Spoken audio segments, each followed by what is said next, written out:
Jadi artinya persiapannya itu benar-benar dipersiapkan secara matang dan diantisipasi bagaimana pelaksanaan nantinya gitu. Betul, Kalau Bu. boleh tahu Pak, jadi pelaksanaannya ini secara detail mungkin bisa diberikan gambaran buat yang mendengarkan siang hari ini. Baik Bu, baik. Detailnya gimana gitu loh Pak, karena kan pengen tahu.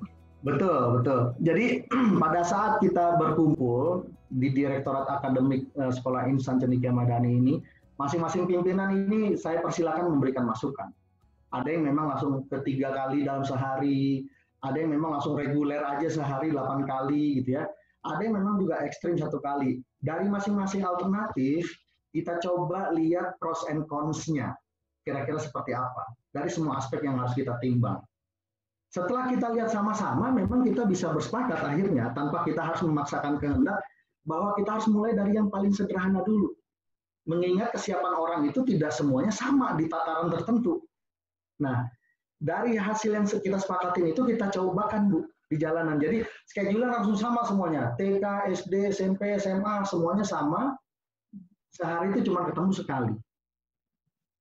Gitu Bu. Sekali sehari. Sekali, iya. Maksudnya sekali gini ya, dia tidak kita limit sekalinya itu misalnya 60 menit ya Bu, kalau untuk SMP SMA. Tetapi, sorry bukan 60 menit, saya ulang, itu di angka 90 menit, kita potong di dua sesi. Jadi 45 menit break dulu, 45 menit break dulu. Itu sebenarnya satu pelajaran gitu loh. Nah, jadi kita juga mau melihat kira-kira anak kita sanggup nggak bertahan di depan device-nya, perangkatnya gitu. Kita mau lihat secara utuh juga. Kesiapan guru kita juga kita pantau, kita terus berikan training, penguatan, bisa nggak dia utilisasi sesuai dengan fitur yang memang disediakan, yang kita sepakati kita pakai, misalnya pakai Zoom meeting seperti ini, itu pun kita lihat. Setelah itu baru kita ikut masuk ke dalam kelasnya, Bu.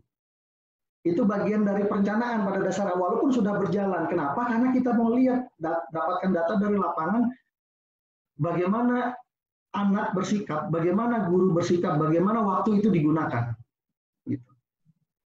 Harus saya akui, tidak semua berjalan sebagaimana kita sudah set di awal. Ya, namanya itulah kehidupan ya, Bu. Selalu dinamis. Tetapi kita bisa punya data langsung, kita bisa lihat, oh ternyata kita bisa utilisasi waktu dengan baik. Zoom itu sudah ada fitur begitu masuk partisipan, saya langsung kelihatan, oh ada 20 anak, berarti ini satu kelas saya udah utuh. Ngapain saya harus sibuk-sibuk catat absennya, kehadirannya? Kita bisa langsung masuk ke, okay, do you still remember our previous topic? Misalnya seperti itu.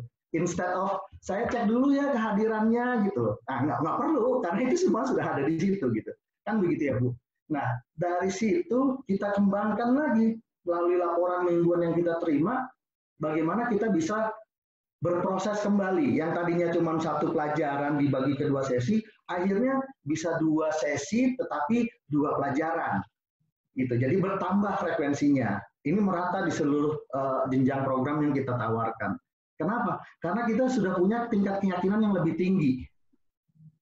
Oh, anaknya mampu. Oh, gurunya lebih siap. Orang tuanya pun bisa lebih akomodatif. Gitu. Ini terus kita proses Bu. Yang sampai akhir Juni ini insya Allah kita tidak melakukan pembelajaran konteksnya itu full seharian penuh, tidak Bu. Tetapi memang gradual sekarang ini sudah menuju ke yang lebih tinggi lagi, kurang lebih ya 4 pelajaran per hari dibagi ke 2 sesi untuk SMP SMA. Sementara kalau di SD-nya itu hanya di 3 pelajaran, dalam artian ada homeroom session-nya, circle time-nya, ada kegiatan murojaah paginya, juga pelajaran realnya di lapangan. Seperti itu, di kelasnya maksudnya. Sedangkan di SMP SMA, kesannya memang kalau kita bicara sekolahnya itu hanya 2 pelajaran tadi Bu, tapi jangan lupa, SMP SMA adalah sekolah boarding, sekolah bersama. Kami itu ICM sekolah Islam. Sebenarnya pembelajaran dimulai bahkan dari sejak sebelum sholat subuh itu dilaksanakan.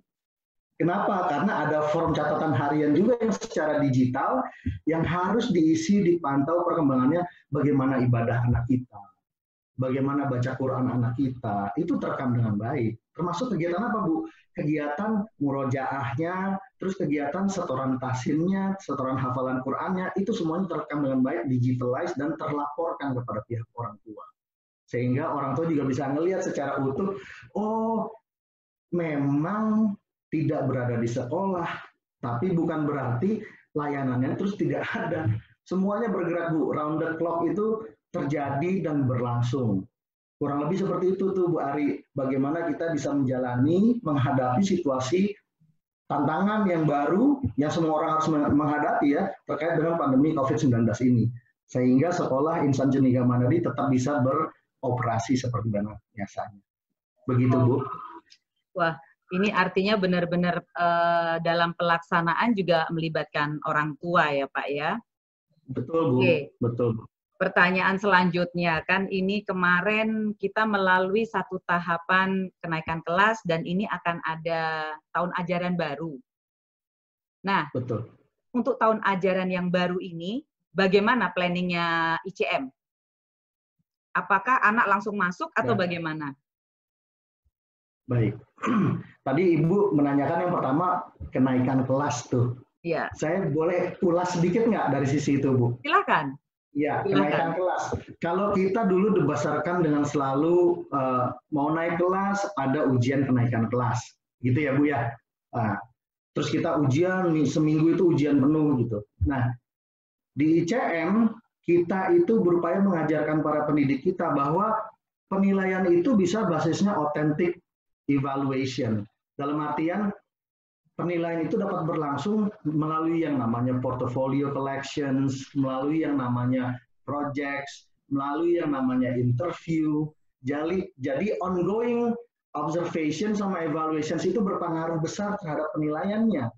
Ibaratnya negara ini, Indonesia, yang harusnya tahun depan baru tidak punya ujian nasional, tapi karena COVID-19 tahun ini pun ujian nasional tidak bisa berlangsung.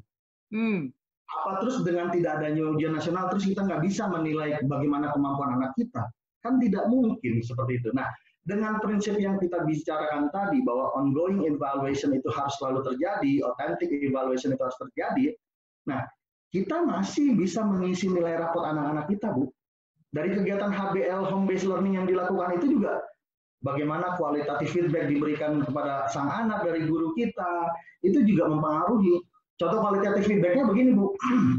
Misalnya dengan proyek yang ada, mereka harus bisa membuat satu informasi yang disajikan melalui sebuah grafik terkait dengan sebaran distribusi penderita COVID di wilayah, let's say Tangerang Selatan, misalnya seperti itu. Nah, itu ditampilkan dalam bentuk grafik. Grafik kan bermacam grafik ya, Bu ya. Nah, sang guru ini kadang-kadang cuma dengan questioning-nya aja dia berupaya membimbing anaknya. Do you think it is informative enough for the audience to read your graph? Anaknya langsung berpikir, saya ngelihat itu soalnya di Google Classroom-nya. Well, it is informative, but if you ask that questions, means that I still can have another options. Kata dia gitu. So, am I allowed to use another form of graphics? Of course, dibuat sama anak itu. Sehingga memang bisa lebih jelas lagi sekarang bisa kita lihat datanya. Dari grafik yang di pertama menuju grafik yang kedua terjadi perbedaan itu. Tetapi masih ada poinnya lagi dari yang disampaikan oleh guru kepada anak. I still can read your graph, but it's not reader friendly in terms of the size of the font.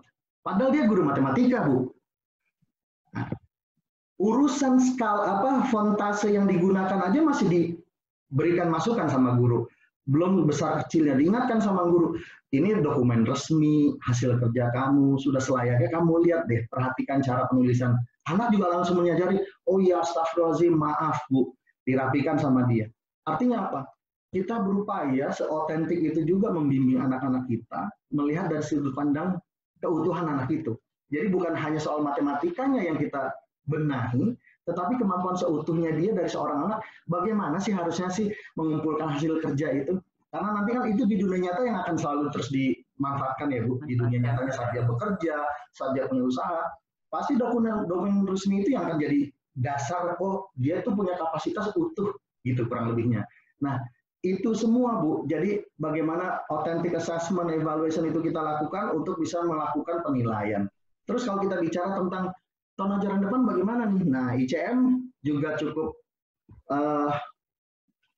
adaptif dalam menghadapi tahun ajaran depan. Begini, sekarang ini kita masih belum punya kepastian kalau dari sisi regulasi pihak pemerintah. Masih timbang sana, masih timbang sini, wajar dia harus memikirkan satu negara.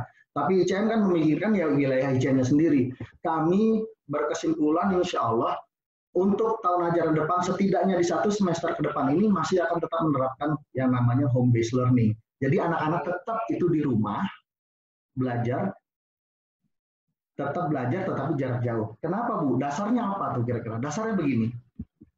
Yang full day school ataupun boarding school sama. Full day school anaknya tiap hari pulang pergi. Gurunya tiap hari pulang pergi. Kami tidak dalam kapasitasnya bisa menjamin guru dan anak itu hanya selalu dari rumah sekolah tok. Nggak pernah bisa menjamin. Sehingga ada potensi di situ terjadi penularan. Betul. Kalau bicara boarding school, memang anaknya bisa kita simpan di boarding, di asrama. Semua kebutuhannya kita penuhi.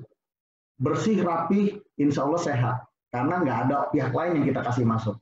Tapi gurunya, pembinanya, karyawannya, semua pulang pergi. Karena nggak mungkin di dalam lokasi ICM semua kita tinggal, Bu. Kan gitu. Nah, itu ada faktor resiko yang sangat tinggi, yang kita juga nggak tega untuk membiarkan itu terjadi, sehingga langkahnya HBL dulu deh, home based learning dulu deh. Gitu. Demi kemaslahatan bersama, karena seandainya satu orang aja kena di satu sekolah udah terkunci sebagai satu klaster langsung Bu. Apalagi kalau satu orang ini berpulang semua ke tempatnya masing-masing, nah ini akan lebih banyak lagi nanti rentetan peristiwanya. Itu dasar utamanya sih Bu. Namun demikian, bergerak dari kajian yang kita lakukan di masa Maret menuju Juni ini dengan sistem HBL yang sudah kita lakukan, kita melakukan improvisasi sehingga tahun ajaran depan kalaupun tetap HBL yang seperti tadi kita bicarakan, ini frekuensi sudah bicaranya berbeda, Bu. Kalau HBL yang di sini, tuntutannya kan tidak mencakup kurikulum, itu nggak masalah. Contextual learning-nya silakan, gitu kan. Terus tidak kerumunan massa, udah dengan sendirinya terselesaikan karena masing-masing rumah belajarnya, gitu. Nah, tetapi begitu masuk tahun ajaran baru, pasti dong ada tuntutan lagi bahwa kurikulum itu sudah mulai harus dong disesuaikan, ditargetkan, gitu. Kalau yang ini tadi kan pertamanya darurat. Darurat ini kita belajar. Di sini ya darurat, tapi pada dasarnya kita sudah bisa lebih kenal medannya. Sehingga kita setting di tahun ajaran depan ini, HBL-nya insya Allah sudah akan seperti reguler, Bu. Dari pagi belajar sampai siang. Untuk full day school-nya. Sedangkan kalau untuk boarding school-nya, ya round the clock, 24 jam, dia terus dapat pembelajaran. Kurang lebihnya begitu. Itu pembedaannya. Perbedaannya. Ada satu pertanyaan saya ini, kalau nanti dilaksanakan secara HBL, artinya itu kan nggak semua mata pelajaran bisa dilakukan dari HBL. Nah, bagaimana dengan mata pelajaran seperti anak-anak IPA kalau praktek, Pak? Praktikumnya di laboratorium kan mesti butuh alat laboratorium. Nah, seperti itu bagaimana, Pak? Iya, pertanyaan Bu Ari cakep banget ini. Itu memang sudah kami pertimbangkan juga dan pikirkan, Bu. Jadi begini, ini sebenarnya konteksnya bukan hanya IPA. Contohnya juga di agama bisa, tapi saya ulas nanti. Terkait dengan IPA, memang harus kita akui begitu kita namanya praktikum langsung yang memerlukan hands-on, itu big no. Karena keterbatasan alatnya. Nggak, saya jamin nggak mungkin semua alat praktikum itu ada di rumah. Kan begitu. Tetapi kita kan sebagai insan yang dikarunia akal, ya nggak perlu kita khawatir untuk kurang berkreasi. Jadi kami sudah mulai, Bu, mengidentifikasi kira-kira video-video tutorial mana yang bisa kita sematkan ke dalam pembelajaran online, sehingga anak bisa belajar misalnya, kalau tahapan di kelas 10, bagaimana dia bisa memegang sebuah mikroskop elektronik, gitu. Kan berbeda sama mikroskop yang manual, itu ada video tutorialnya nanti, yang bisa kita kasih lihat, kita kasih putar kepada anak-anak, sehingga anak-anak juga bisa, oh begitu caranya. Bahkan kalau perlu video tutorialnya kita posting aja di Google Classroom sehingga anak bisa kembali lagi ngecek, coba melihat, memahami lebih jauh. Itu kalau dari segi sains ya Bu, IPA. Atau video bagaimana melakukan pembedahan sederhana terhadap tanaman kah, hewan kah, itu bisa kita posting. Jadi kemampuan yang kita coba tumbuh kembangkan memang baru dari tahapan observasinya dulu, Bu. Gitu. itu memang setidaknya ada satu scientific skills yang masih bisa kita raih melalui kegiatan pembelajaran online ini. Namun demikian, ya kita tentu semua punya harapan yang sama, kondisi ini kan tidak akan terus-terusan terjadi. Begitu kita nanti masuk ke dalam wilayah new normal seutuhnya, di mana kita sekolah bisa beroperasi seperti sedia kala, nah anak-anak ini begitu harus praktikum, kan tidak harus mulai dari nol. Tutorialnya tadi kan sudah terus-terusan ada dan bisa diputar kembali anak-anak di Google Classroom, sehingga begitu masuk wayahnya dia, masanya dia praktikum, guru tinggal merefresh dikit. Do you still remember on how to use the electronic microscope? Nggak mungkin semua anak jawabnya tidak, gitu. Karena kan pasti sudah ada, Bu, yang berbekas di mereka pada saat mereka melihat video tutorialnya. Apakah itu nanti secara periodik kita ingatkan atau kita posting, itu satu hal. Atau sebagai sekolah Islam, kita juga wajib memberikan pemahaman, pengetahuan tentang umroh, tentang haji. Apakah ya terus kita karena belajar di rumah masing-masing, manasik haji, manasik umroh nggak bisa? Ya bisa, video tutorial masih banyak, Bu. Bagaimana menggunakan ihram, bagaimana melakukan ibadah sa'inya, tawafnya, itu bisa ditonton sama-sama, sambil nonton gurunya nanti pause sebentar, what do you think guys? Kira-kira jadi apa tuh syaratnya untuk kita bisa sah dulu melakukan ibadah ini misalnya. Itu bisa dibimbing seperti itu. Pemahaman anak sudah mulai terbentuk walaupun dia belum aktif secara langsung merasakan. Tetapi setidaknya ada exposure dalam tingkatan tertentu yang bisa diterima sama anak. Dan ini kami yakini sebagai satu sarana yang cukup bermanfaat untuk menyiapkan anak.